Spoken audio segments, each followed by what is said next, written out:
Hello everyone, welcome to our channel, Comments and Answers TJ.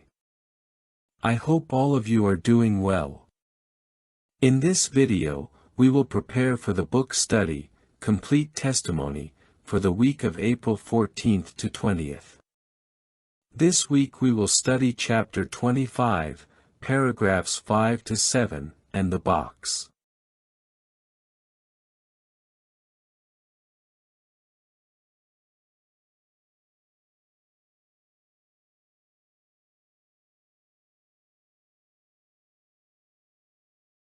Question 5.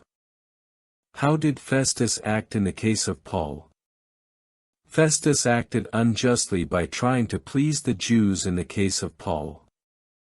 Instead of making an impartial decision, he proposed that Paul be judged in Jerusalem, a place where the Jewish accusers could influence the trial and potentially kill him. This shows that Festus prioritized his political interests over justice. Additional comments. Festus preferred to maintain a good relationship with the Jews to secure their political support, even if it meant making unjust decisions. This is similar to the attitude of Pontius Pilate, who, instead of acting justly when judging Jesus, gave in to the pressure of the crowd to avoid losing his authority. Festus' decision reflects a common reality throughout history, where judicial decisions are not always made based on truth or justice but in the pursuit of approval from powerful groups. This is evident in the fact that unjust judgments were issued against people like Paul simply because of their faith. Questions 6 and 7. Why did Paul appeal to Caesar, and what precedent did he set for Jehovah's Witnesses? Paul appealed to Caesar because he realized that his life was in danger due to Festus' partiality, who was trying to please the Jews. As a Roman citizen, he had the right to appeal to the highest authority, which was the Emperor Caesar. This decision set a precedent for Christians, showing that when faced with legal injustices, they should use the legal resources available to defend their faith. After being imprisoned for 2 years on false charges, Paul finally had the opportunity to present his case before Caesar in Rome. However, before traveling, another governor wanted to meet him to hear his defense. Additional comments. Paul's appeal to Caesar highlights the importance of utilizing legal rights in situations of injustice.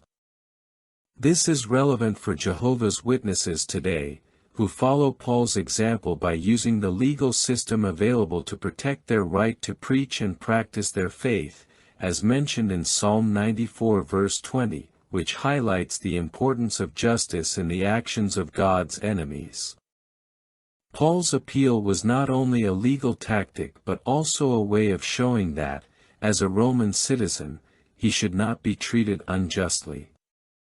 This action sets an important principle for Christians: they should use the appropriate legal means to avoid being victims of persecution or false accusations, reflecting every believer's right to a fair defense before the law.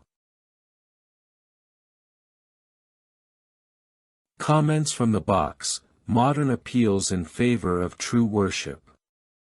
Defense in courts. Jehovah's Witnesses have taken cases to higher courts to protect their right to preach, such as in 1938 when the U.S. Supreme Court overturned decisions against them. Kokkinakis' long struggle. Minas Kokkinakis, a witness in Greece, was arrested more than 60 times for preaching. He eventually won his case at the European Court of Human Rights. Protecting religious freedom. Jehovah's Witnesses not only fight for their freedom but also for the religious freedom of everyone. As Dr. Charles Haynes said, when they win, everyone wins. Cases won in Europe. Jehovah's Witnesses have won many cases at the European Court of Human Rights, ensuring that their right to freedom of worship is respected. Well, these have been the practical answers for this week's congregation book study. I hope this is very helpful to you, my dear brothers and sisters. I send you a big hug, and may Jehovah bless and protect you always.